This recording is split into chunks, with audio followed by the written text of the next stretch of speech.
All right, let's jump right in. We are going to talk about some truly incredible knowledge that's been kind of lost to time. I'm talking about remedies so effective they were family secrets passed down for generations, long before we even had a clue what germs were. I mean, this line right here, it really gets you thinking, doesn't it? It's asking us to look at our own kitchens completely differently, not just as a place to cook, but as, well, as a kind of lost pharmacy. And here's the thing you've got to understand. This isn't just about old wives' tales or superstition. Nope. What's so fascinating is that modern science is actually starting to catch up, and it's proving that our great-grandparents really knew what they were doing. All right, first stop, kitchen cabinet antibiotics. Yeah, you heard that right. We're going to look at things our ancestors used to fight off infections. Powerful stuff that's probably just sitting in your cupboards as we speak. So let's kick things off with the garlic honey ferment. It sounds simple, right? Just two ingredients. But you have to remember this was basically frontline medicine for things like colds and infections way before modern antibiotics were even a thing. It almost sounds too easy, you know? How could garlic and honey just sitting in a jar be powerful enough to fight off colds and sore throats? Well, it all comes down to the chemistry. The secret ingredient here is a compound called allicin. This stuff is the absolute powerhouse in garlic. And when you mix that with the natural bug-fighting properties of raw honey, boom, you get this amazing effect where the two together are way more powerful than either one on its own.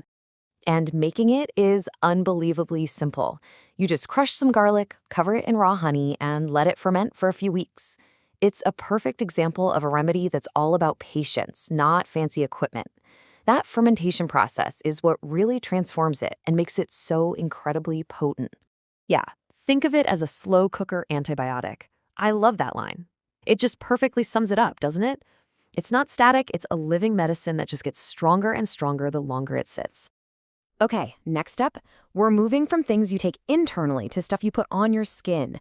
We're talking about the poultice principle.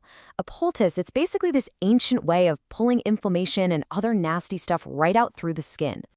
And our first example is the cabbage leaf wrap.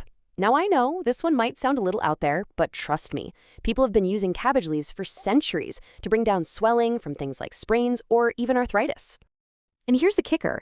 This isn't just folklore. There are actual peer-reviewed studies on cabbage leaf wraps. And guess what? The results consistently show they really do reduce swelling. So yeah, modern science is backing this one up. It's definitely not just an old wives' tale.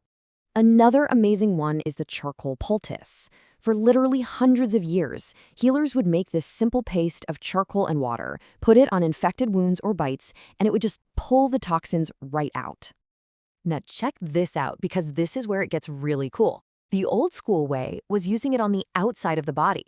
The modern way, well, emergency rooms use activated charcoal on the inside to treat poisonings. It works by the exact same mechanism, absorption. It's the same science, just applied differently. How incredible is that? All right, moving on to our third section, nature's anesthetics. And this one might be the most surprising one yet. We're talking about things in your spice rack that can actually manage real pain. And the star of the show here is the clove oil tooth remedy. You might have even heard of this one. Using cloves for a toothache is a classic, and for good reason. It was so darn effective that it literally crossed over from folk wisdom into professional dentistry. I mean, really, what is going on here? How on earth can a little dried up spice bud give you relief from a toothache, which is, let's be honest, one of the worst pains you can imagine? Well, the magic word is eugenol. Eugenol is a compound inside cloves that is a genuine local anesthetic.